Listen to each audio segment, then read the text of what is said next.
Welcome to the Awaken Heart Podcast. I'm your host, Nancy Walters. Get ready to create magic and miracles as you lean into your heart's desires. I believe not only does the heart want what it wants, but it knows. This show is a weekly deep dive into what it means to live from an awakened heart. I'll be sharing inspiring stories and real conversations with people just like you, who have turned the ordinary into the extraordinary. My mission is to show you how you too can be connected and heart-centered in every area of your life. Your journey to aligning with more love, more joy, and your wildest dreams come true starts now. Welcome to another special episode of the Awaken Heart Podcast. I'm really excited about today's episode.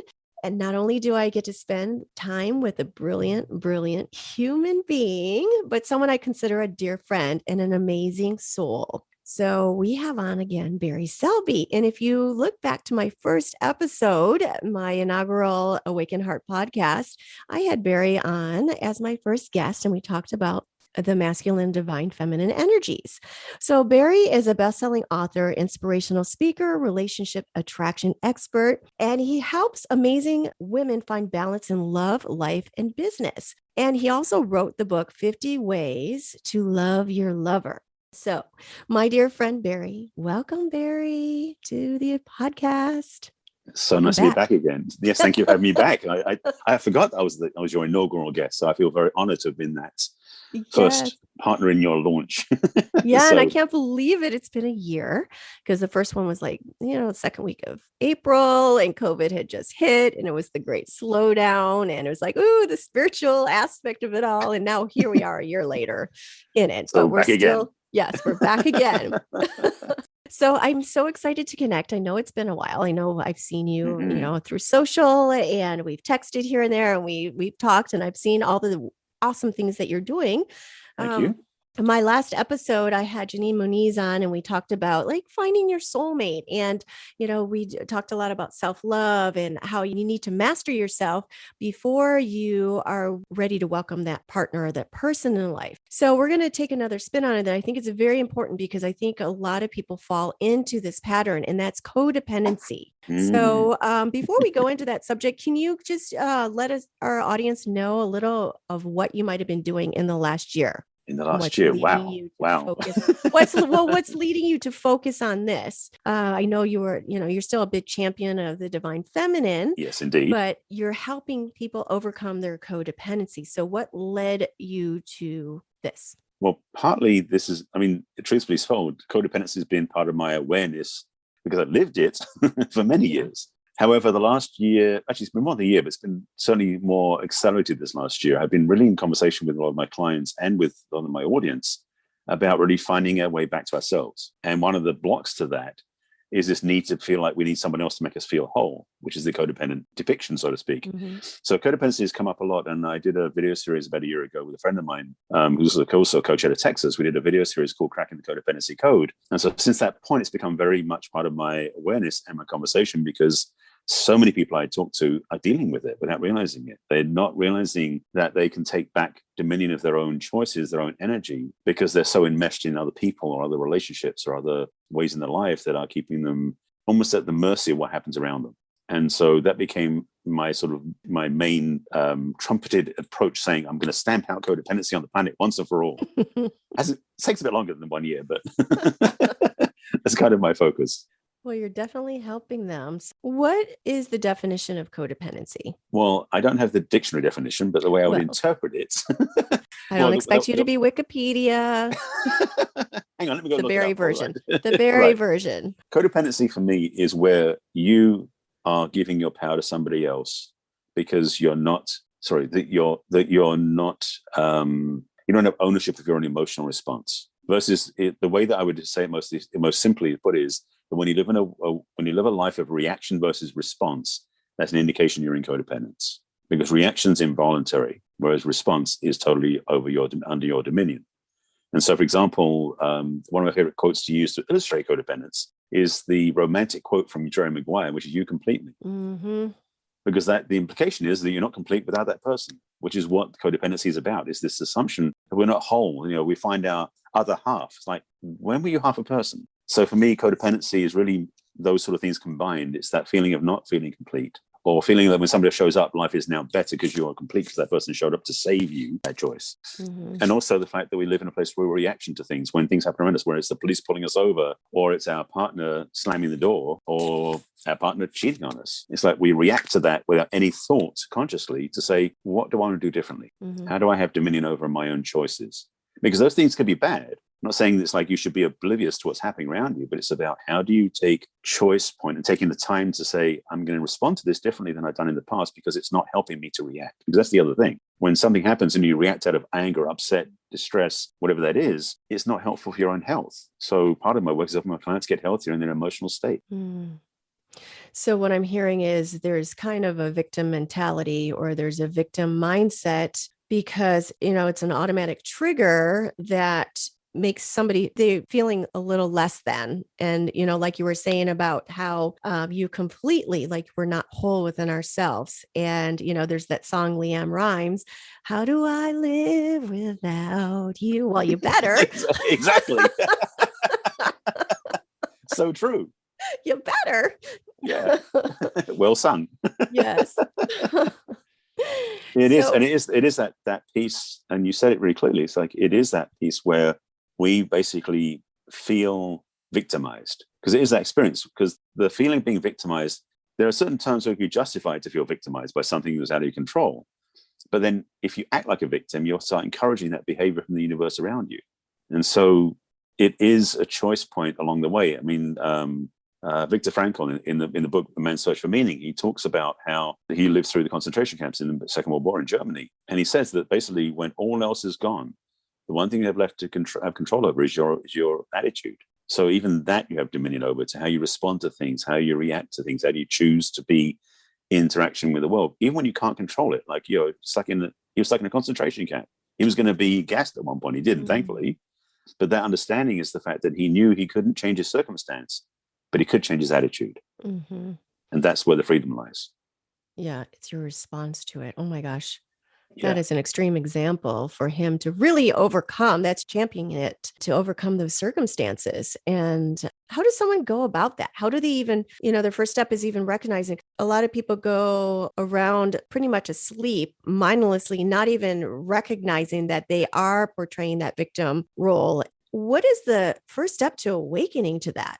Well, I as I've guess you said, awaken to the pain, right? well, You awaken. that's the thing is first of all is becoming aware, because in one of the teachings I followed, they talk about how simple awareness is often curative. It's like becoming aware is the first step, because you can't change what you can't see. Mm-hmm. So becoming aware of it is the first thing. So if you're in your life and you're wondering why life isn't working out the way you want, just notice, especially when you look back the last 5-10 minutes or the last couple of days, what happened in your interactions where you didn't feel like you had power, where you felt powerless, where you felt like you had no control, where you felt like you didn't have any dominion over what was happening. Because the first thing is to be aware that it's happening, because most people who are codependent aren't aware they're codependent yet, because they're just doing things by autopilot, because of the way they were raised, or because of circumstance, or because of the environment. Codependency is kind of innate in our way of living. It's the way culture is built. We aren't raised, generally speaking, as a population, in the Western world especially, to live totally autonomously and living in our own dominion. We tend to be, we live in a society structurally, just looking around our life we live, we are dependent upon the electric company. We're dependent upon the city to build the roads. We're dependent upon all these other things around us. So it becomes like the way society is, because we're not in the frontier life anymore. On the mechanical level in our culture, we're raised in a codependent culture. However, we can still live autonomously within that, and have freedom to think the way we want and do what we want to do. It's just how we do it in the world that can cause friction or can cause harmony. We have a choice. Mm-hmm. But awareness is the first step. Mm-hmm. And what are some examples or scenarios that could be a codependent relationship? You've explained a couple aspects in our world, and we're all codependent on things in our environment. But in a relationship, I know there's different forms of codependency, where it might be addiction, or it might be, they pay all the bills, or it might be abuse. I know there's more moderate ways too of codependency. Well, on the spectrum, as there is quite an array of things in relation to codependence, is when you start to feel that you're not in control. And I don't mean the being out of control when you're having sex. I'm talking about that part. That's a different conversation. But the idea of being out of control when you don't have choices and things. when you're not able to make the choice for whatever you want, and your partner is always making the choice, and you don't have, and it's not so much that they're making the choice because that's what you love them to do. It's the choice that you don't feel like you have the freedom to say yes or no to that choice. Mm-hmm. That's one piece. Another one of looking at it is in the enmeshment piece, is when you feel like you don't have the ability to function on your own. The way that's one of the ways I look at relationship is when a codependent relationship is usually when people are face to face, and when they're facing each other, it sounds so romantic, looking in each other's eyes and everything else, but you can't see where you're going because you can't see beyond the other person's face. A true relationship is people walking side by side. So they're walking with total connection with each other, but they're looking ahead at the same direction, and you're working towards the same goal. So part of the codependence part of changing codependency is to be willing to disengage that can't live without you mindset, to be like, let's live together. Mm-hmm. And what can we do with each other? So it's additive, because again, that's, you complete me mindset. Me and Harry Nilsson was something about can't live if living was without you type thing. That was another one. Yeah. I mean, let's be transparent here. Pretty much every love song for the last 70 years has been about codependency. Mm-hmm. So we've been trained with this by the music we listen to and by the movies we watch to think codependently. Mm-hmm. And so understanding that it is a bit of an uphill climb initially, because the world does not encourage interdependence or independence so easily. The only way you can be independent, it seems, in the world is to not be in a relationship. If you're single, then you're independent because you're not relying on anybody else in your partnership. But when you get into a relationship, it's like you go from independence to codependence. There's no in between. What I've learned through some of my teachers is there's a third stage above both of those, which is called interdependence. Because yes, there are things in a relationship that you cannot do without your partner. That's the reality, because it takes two of you to lift a table, or for sex, it's nice to have a partner to do that with. You don't have as much pleasure necessarily on your own than you can with a partner. But there are other things in your relationship that you don't need the other person for. Making breakfast, or rocking the baby to sleep, or taking the dog for a walk. So there's lots of things in a relationship that we forget we can do on our own. And understanding that a relationship is two individuals enjoying each other's company to be together as additive and being interdependent versus being totally codependent and enmeshed. Mm-hmm. Interdependent. Yes. It's something that they might have started in childhood because they might be very codependent on their parent, or they're criticized by their sister, and their, self-esteem is really low, and, they relied on their parents to make them feel loved, and they're not getting that from the parents. So they become codependent on certain patterns of behavior. Yes. So how would you help somebody that needs to overcome that, like that has a long history? I mean, we've all been codependent to some point. Of course. And we're not born independent. No, we're helpless. We learn the hard way too. Well, relationship teaches us, boy, smack. It does indeed at times. Yes. So what are some of the first steps somebody can take to becoming interdependent, whether they're in a relationship or preparing for one? So as I said, starting with awareness is the first step. And part of that awareness can be to look at your own history. As you said, it's like, when we raise as children, we are dependent upon our parents because, they feed us, clothe us, shelter us, everything. But also we learn from our parents the patterns of relationship. And I talked about this before in other talks as well. And referring to Bruce Lipton's The Biology of Belief, he talks about how we are basically a clean slate when we're born. For the first 5-6 years of life, we take everything around us in as a sponge. We don't know anything about life except what life shows us, meaning our parents, our siblings, sisters, and other people who would just basically tell us how life is, and we take it in as being the law without any filter or anything else. And so it's not until we're around 5, 6, or 7 years old that our conscious mind basically comes online. It becomes the gatekeeper that then discerns what we choose to believe after that point. However, there's 5+ years of stuff behind that gate that's already come in. And so we're programmed by what we learn as kids from our parents primarily, but also from teachers, peers, adults, siblings, how life is that we may not necessarily know is true or not, but we think it's the way it is. And so codependency is definitely something we have to work our way out of. So saying that's the first step. And for many of us, and I've done this work myself through my graduate degree, was learning how to go back and look at it, to see ourselves truly as we are, to separate ourselves from the beliefs that we've been carrying that aren't true. And recognizing like most of our parents weren't raised to understand how human beings should be raised. So they raise us the best way they know how, which could be pretty limited. So a lot of people are raised with abuse or neglect or addiction or whatever it is. My parents were very codependent. I didn't see it growing up, but looking back, I see how much they couldn't live without each other. It was romantic in quotes, but it also wasn't healthy because my father, as much as he was the fierce, runs the family, takes charge, gets everything done, he couldn't live without my mother. I mean, he couldn't function without her. When she passed away in 2012, I saw him basically lose his ability to function. And I didn't see it to that point very clearly. Looking back now, I could see the points along the way where it's like she made him able to function. Now, that sounds wonderful in some ways, but in other ways, I look at the codependence because it means that he spent from 2012 until this year declining his energy. He didn't. I mean, admittedly, he's older. Yeah, I mean, he was 86 when she passed, and so he didn't have any life left to use because she wasn't there. Again, it sounds romantic, but he was still healthy. He could, if he had chosen to at that point. And my brother and I keep trying to tell him, you could live your life, you could do things, you could travel, you could do other things. You know, you had some money put away, retirement. He could travel around Europe easily enough, but he chose to sit in the apartment and just veg because he didn't have anything to do because my mom wasn't there. So that's the downside of having the codependent love story. It's like when you're not there, it can fall apart. And people do literally die of heartbreak. They die of heartbreak, Yeah. If my dad's body hadn't been as strong as it was, he would have done, I suspect, Yeah. And it's been like 9 years now, right? So since she's passed. Yep. Up until, his ability to communicate, and he's 94 now. If he lives to July, he'll be 95. And he's back in England. I'm over here in the States. My brother's in Italy. So we talk remotely, so we don't see him in person. His ability to communicate has declined over the last several months. And in fact, I talk to him. He's not even vocal anymore for the last 6 weeks. So he's basically vegging now. There's not much left. He doesn't communicate. He doesn't get out of his bed. He's in nursing home. And, they feed him. That's about it. And my brother and I both said it's about a matter of time now. So sorry. I've made my peace with my parents. I've definitely done my work over the years, so I'm grateful for that. And it's a shame to watch. And I know for myself, that's something I won't do now.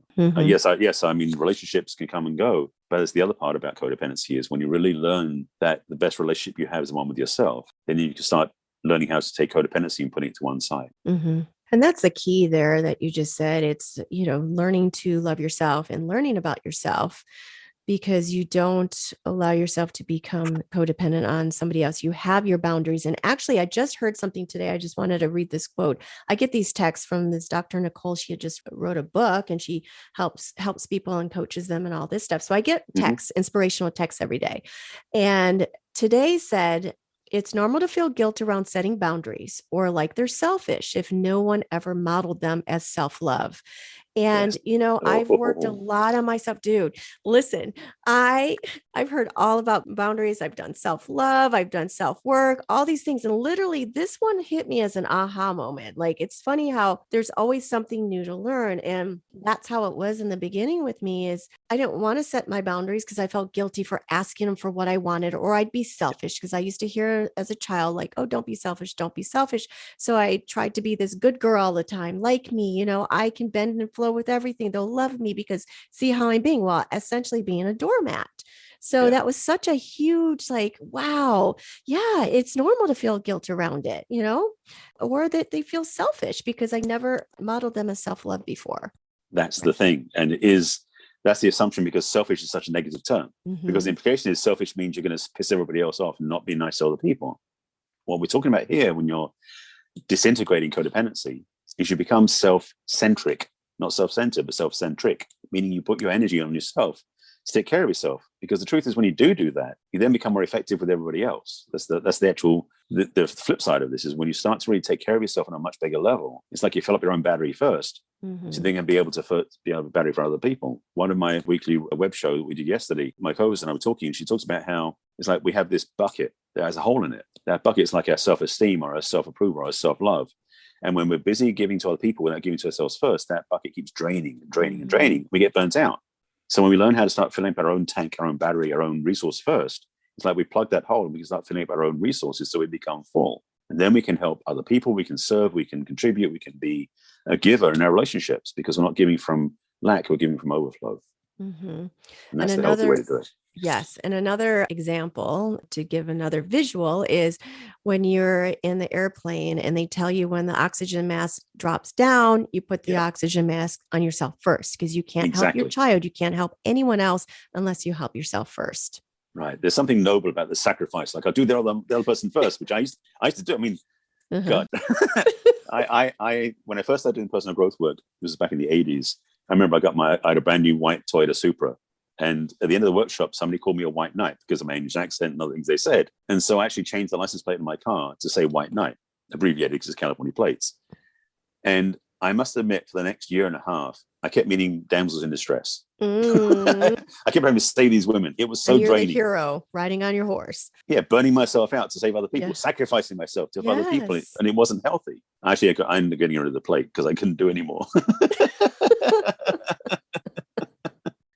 So I have this other quote here regarding codependent relationships violate some of the essential features of healthy, close relationships because they are enmeshed rather than interdependent, like you were just talking about, Mhm. and imbalanced rather than equitable. They're told that they're trying either to enable or control the addict's behavior. That's if it is an addict, the person that they're involved with, their loved ones, and they put too much focus on someone else's behavior and not enough on their own. So that comes back to the self-love, and that comes back to the love in being selfish. Selfish is good. It's not a bad thing. It's not, right. You're not trying to hurt somebody else, but selfish is taking care of yourself first, filling your own cup before you can help somebody else. Yeah, self-care, self-love, self-support, self-trust, all these different components add up together because these things are the foundational platforms of being how to really take care of yourself so you can be more effective in the world. Mm-hmm. And it really starts with that. And it is this thing, you can almost be in a place where when you're going through a situation, circumstance with a relationship or a friendship or anything in life, when you're looking at what's happening, is this helping me take care of myself? Mm-hmm. And if it's not, is that a choice you want to make? I'm not saying it's good or bad, it's just about choice points. Mm-hmm. And so when you're in a situation where you say, I know this is not going to help me take care of myself in this moment, but the benefits can be worth it down the road, or I've taken care of myself enough, I can do this without stressing myself too much, or whatever that choice point is. But make it from a place, again, of response versus reaction. One of my things I'm working on better and better is when things happen in my environment, if I react to it, I almost have to go, oh, hang on a second, let me back that up and say, okay, why am I reacting?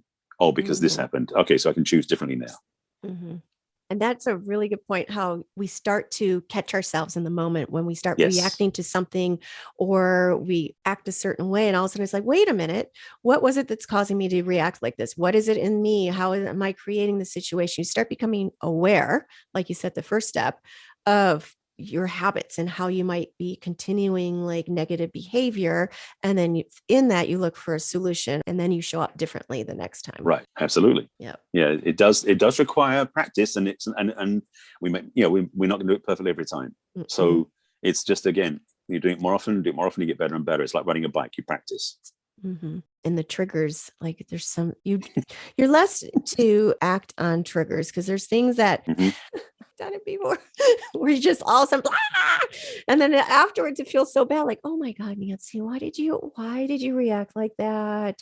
It wasn't, it's just something that's kind of ingrained almost in your physiology, in my own body, like emotional wounds that have been laying dormant there. And all of a sudden someone without meaning to, steps on it.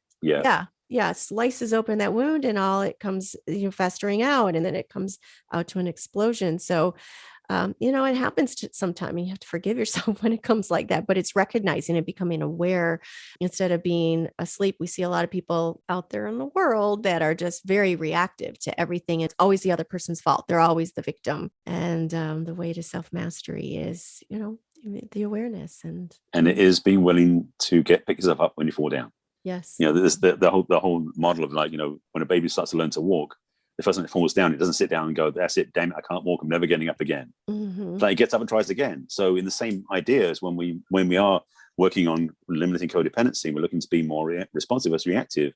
The first time we forget and we react and we get upset with ourselves afterwards, it's like, be gentle with yourself. Mm-hmm. It's like, oh, I didn't do that well. Okay, good. Next time we'll try it differently. And yes, as you said, forgiveness is a great tool to use, because part of the challenge when we do react to things is we start piling on judgment on top of that upset just to make it worse. Mm-hmm. So it's that willingness to let go of the judgments, to be forgiving to ourselves, so we can then go, okay, I saw what I did this time. The next time is going to be a little bit closer. Maybe I won't get it perfect next time, but I'm going to do it better than I did this time. And it's that progressive awareness and response choice that becomes the way through. Mm-hmm. And I find myself sometimes, when I'm reactive, where it's like, oh my God, I feel like I've just taken all the way steps back, all these things I learned. How could I react like that? I know better, but then it's having that forgiveness, it's having self-compassion. And it kind of, when that happens to me, sometimes I'm like, go back to that little kid where, you want everyone to like you, and you're human. You're a human being of all the spectrum. Right. But that's the thing, is that desire to be liked is another piece of codependency. Mm-hmm. Because oftentimes we're looking to be liked because we may not like ourselves enough on our own.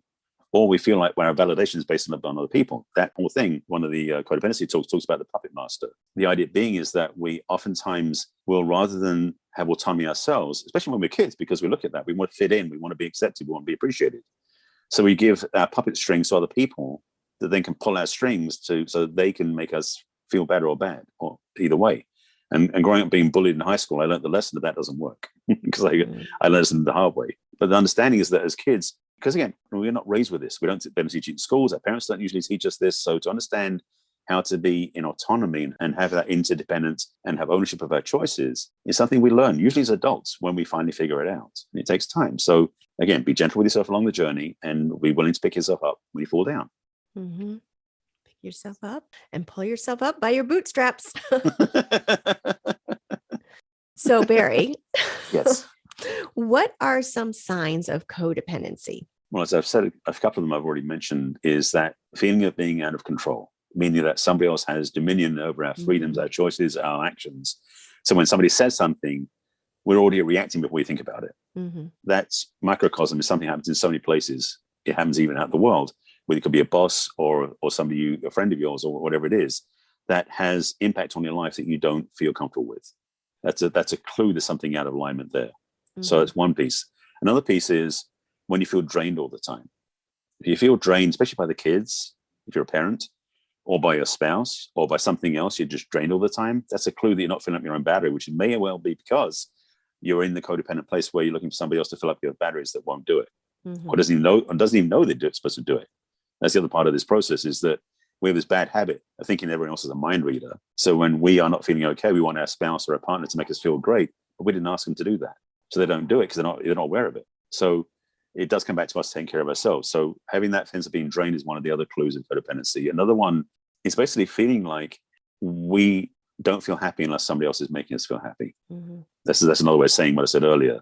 And it is the trap we fall into because, there's a meme going around, the quote says, be happy for no reason. Most people don't know how to do that. They can only be happy when somebody else says something, does something for them. And especially if you've read The 5 Love Languages by Gary Chapman, some people think that's the only way you can be happy. It's like, well, it's important to know what the love languages are. However, your happiness is not dependent upon those. Your happiness is really about how you feel about yourself. And it is a challenge sometimes to look at ourselves in the mirror or look at ourselves in our own heart and feel that we're worthy and deserving, because we think somehow that's selfish to do that. Mm-hmm. So again, that act of selfishness in quotes, I'm doing air quotes, because you won't listen to the podcast, you won't see those, is the understanding is that selfishness is actually an act of being self-supportive. So when you're not taking care of yourself, when you're not being self-supportive, when you feel like you're always doing something to make other people feel happy, like the other thing is, if you're going and exercising and dieting and working out so other people will like you, you're doing it for the wrong reason. I'm not saying you shouldn't do it, but choose why you're doing it. So again, self-support, self-love, self-care. And I go exercise every day, partly because I enjoy the bread I make. Since there's a lockdown, I started making sourdough bread. But if I didn't go and exercise every day, I wouldn't be as happy with my own physical shape. That wasn't about anybody else, it's for me. So that's a selfish act for me, which is totally healthy. Mm-hmm. So having things you do for yourself that make you feel good is another way of reinforcing that self-support structure, whether it is exercising, going for walks, or traveling, or I know you do wine tasting. That's another way of doing it. That is a thing you do for yourself that you enjoy. That's self-support. Mm-hmm. I've seen the pictures of your bread, rosemary sourdough. Oh my goodness! And then you made never tried it before. Oh my gosh! And then cookies. Yeah, see, that's what COVID did. He started like baking. Yeah, I had never tried it. Yeah, I know. Well, the thing is that I started to get fascinated by what sourdough. I mean, just total sidebar, but I noticed how much there was you can do with sourdough. And because when you make sourdough, the starter has to be fed, and what you call but the cast off, the stuff you don't use. Mm-hmm. But you're supposed to save it. I mean, because you can't throw it down the sink. So I've been saving them and used it for other things. So I've used it for like making English muffins. I've made we call crumpets in England. They're called griddle cakes over here, or even cookies, sourdough chocolate chip cookies. That was something I just found a recipe online. Like, I'm going to try those. And when it worked, I'm like, I'll do those again. Mm-hmm. And because it is for me, these are self-serving acts. They're things I enjoy for myself. So those are ways that people can do things who are looking for ways to change their relationship with themselves. That can be fun to do. That they're just for their own enjoyment. Mm-hmm. And it can be independent of your relationship, or if you're not in a relationship, just for yourself. Mm-hmm. Somebody gave me a sourdough starter. I'm like, how? I didn't know what the heck to do with it. And it was in my fridge. I think I gave it away because I'm like, this is just too much work. I read the instruction. I'm like, this is just too much work for me. But it's like, I ain't going to be doing this. I got to Well, what? I got to like it and then I got to pour it off. well, this is So not I cooking. just never. This is not a baking podcast. We're not talking about how No, you do it's it. not. There are ways to do it. I have a fairly simple process. I learned how to do it the first time. I killed my first one, just to be transparent. I didn't do it for perfect the first time. Then I read some instructions how to make it easier. And the second time I did it, it was easy. Mm-hmm. So I've made it so it's become a process. And plus the other thing is I don't break the bread every single day. And I don't feed the starter every day. I just do it, I do a week on, a week off type thing because that works for me. So there are ways of doing it that you can manage if you want to do it. So again, it's making choices that support you. So by not doing the sourdough, just an example, by giving the sourdough starter away, you actually did something with self-care because you was like, the stress wasn't helping you. I love how you tied that back into our topic of the day. Sourdough and boundaries and love for self and codependency. How not to be codependent. There you go. Yeah, so I have this list here of other signs of codependency, much of which we have already covered already.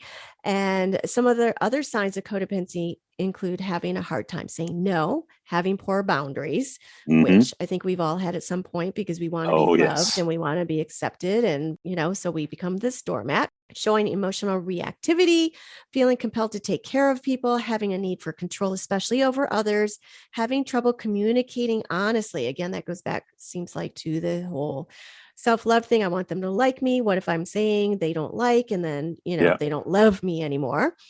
Fixating on mistakes. I've done that so many times. Feeling a need to be liked by everyone, feeling a need to always be in a relationship. A lot of people, you see them, like they break up and they're into the next one and then to the next one and the next one. That's another clue. Yes. Yes, a big clue. Having intimacy issues, confusing love and pity, displaying fear of abandonment, denying one's own needs, thoughts, and feelings. You know what? I have covered all of those at some point in my life. I've done most of those myself. Yes. So I'm not saying, we do. And that's the thing. We're human. Yeah. And I think that's why it's so important coming back to that self-love and self-care and doing things that make you feel so great outside of a relationship, or if you're into an interdependent, because you really recognize these things in yourself and you overcome them and don't repeat them for the rest of your life. So you become a warrior for your own self. Yeah. That's the thing, is that you deserve it. Yes, you deserve it. And that's the thing, is that most of us weren't raised with that paradigm. And those that were have done it from an ego point of view versus a heart point of view. The other thing, the other piece of additive to that is all the cures for those things you mentioned in the codependent list. The cures start from your heart. Because you're going to go through your mind saying, well, I know I'm going to fix this by doing this, this, this, and this. Like, well, that's great. But do you feel the benefit? Because it's the heart that really benefits and knows when you're in alignment to yourself. Self-support, self-care, and that place of response comes from that place in the heart where it's a choice versus the mind that's usually in like solution orientation to get things done, to make it happen. Although, to be honest, solution orientation is a masculine thing more than a feminine thing. But it's the thing we do as people, as we take on the, like, get it solved, fix it, react to it, get it done. There's a benefit to being a fast responder or a first responder, where it's like sometimes you say, well, the thing is, reaction is much quicker than being able to respond. Well, when you learn how to respond effectively, you can respond quicker because you're already in tune with what's happening, versus being a reaction when something happens and you have this like visceral thing to do. So again, switching the energy. So because response is usually additive to a solution, to fix, to resolve, to change for things, versus reactive and often be attacking or debilitating what's out there, what's going on. So that shift of energy from being like triggered response, where you're just basically going to jump when something happens, versus being able to go, I noticed that. Let me choose differently how I'm going to respond to that. And that's that emotional piece that's key too. And it's such a challenge in the moment too, because it is such a visceral response. Like literally different people feel it in their body differently. So I can feel it in my gut or in my throat or in my chest, and it just wants to come out. And it's taking that moment and having that practice or that skill of taking a pause. Like, you start feeling that reactivity, take a pause, breathe, and take a moment before responding, because most of what we're responding to is our past or our old wounds instead of what's actually happening in the moment in front of us. Absolutely. That's exactly it. Because it's become habitual. It's automatic pilot that's happening. We're not responding from a neutral choice. We're responding, or I should say reacting, from what we've already listened for the last 10, 20, 30 years, about life that we don't know we're doing. I mean, I've had it happen in relationships, and I've seen it happen with clients where the response is so that what happens so quickly. It's like, that wasn't even conscious thought. It was solely out of a memory bank reaction, which wasn't healthy. And so it is the thing about taking a pause, being still, taking a moment. It may feel like it's taking an eternity, but the reality is it's a baby step you're taking towards having a much faster practice. The thing about response is it does get quicker as you get practice with it. Same as anything. So it's worth the journey. Yeah, because then you're not going to regret your emotional outburst afterwards. Indeed. As much. Like, oh. Amongst other things, yes. And then when you do have the outburst, learning how to apologize and owning it. To clean up your stuff, yeah. That's part of being a responsible adult. Yes. Yes, and we all need to be responsible adults. So, Barry, I would love to hear what you're working on right now. What's lighting you up? What's next for you? What's lighting me up actually is I've been playing on Clubhouse, the new app that's been out for a while, and having some really great times in rooms. I've actually had some great connections with people who I met in real life that I just totally met there for the first time. So that was a wonderful gift. And I love the immediacy of it. It's like having like a 1990s conference call line you call into that you get to talk on. It's not recorded, which is unfortunate. However, it's like live coaching in some ways. Some rooms are different, but the rooms I play in, it's offering guidance and support to the people who come into the rooms. And that ability to have that visceral response to actually be in the room and have impact on people's lives is such a joyful thing, because I know that they leave the room with tools, with skills, with healing, which is Clubhouse is just an app, but what I end up finding myself doing within the room and in the club rather is such a joyful experience. So that's one thing I'm working on, is that. I'm looking to do some more traveling once things get a bit more open to do that with, internationally primarily. And also I'm actually launching something soon. I've got a partner who is in Boulder, Colorado. She and I have been talking for about 5 months now. We're developing a new membership program, which is helping people recover from grief from relationship breakup. That's a new thing that's coming up, which is a much bigger piece of work than I had any handle in. So that's coming out later this year, and we're going to have a big transformation from that. Great. We'll have to definitely put that in the show notes. So I just have to go back to Clubhouse because I absolutely love the name of your room. And club, what is yes. that? What is your Clubhouse room? Well, it's a room, put, right? I'm still learning the language. But as I realize what it is, you have a club, and in that club you can have rooms. That's why it's called a clubhouse sort of thing. And there's also a hallway, which is the language is hysterical. Anyway, when I first joined Clubhouse, about a month or two in, the opportunity to create a nickname came up. And a lot of my clients and friends over the years have called me the Love Doctor, affectionately, which I thought was so fun. But I couldn't use the domain because it's sort of been taken for years. But in Clubhouse, you put a nickname in. So I put in the Love Doctor. And so that became what people call me. So when I created my own club, I was like, what do I call it? And I went, ding, ding, ding, the Love Doctor is in. So basically my club is a room where people can come in when I schedule the rooms and ask questions and get support and get guidance. And I provide my resources as the Love Doctor. And it's so much fun. The Love Doctor is in. It's so much fun. So it's thank you. Fun. Maybe I need to record that part you said to use it myself. That sounded so delicious. I'm going to have to come on and join you in that. I'm going to have to come join you in one of those rooms at some point. Love Doctor. And where can they find you? I know Clubhouse and some of those other programs that you're working on that you mentioned, but do you have an Instagram or Facebook website? Oh, yes, of course.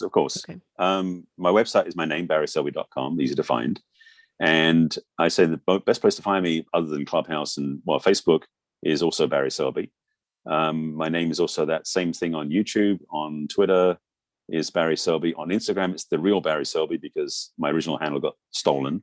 Another story entirely. Yes, things happen. I had to respond to that, not react.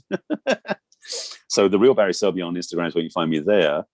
And I'm on Clubhouse. I'm also Barry Selby. So that's the way to find me. But my new launch that'll be happening will definitely be marketed out. If you want the best way to do it, stay in touch, is to go to my website, barryselby.com, and join my email list. And that way we're notified every time I do things that will be of interest to you.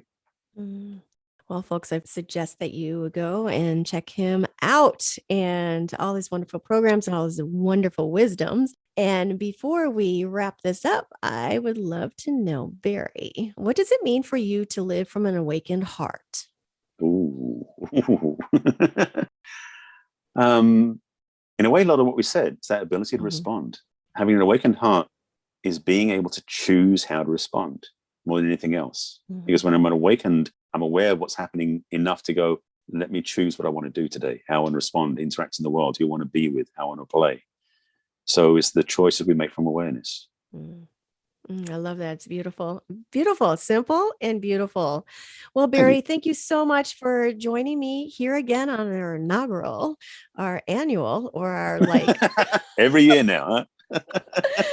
So yeah, every anniversary I'm going to have you on. So yeah. If I have to, if I'd you love have to. Thank you so much for joining me here. You're so awesome. I really am honored that you joined me, and I'm so grateful to have you as a friend and with so much a wealth of wisdom, a huge heart, and helping so many people with you and your programs, and you're awesome. So thank you so much for joining. My pleasure. Thank you for having me.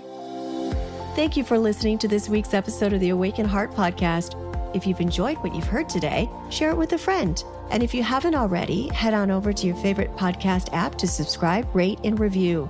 If you have any comments, questions, or feedback, you can reach me at theawakenheartpodcast.com.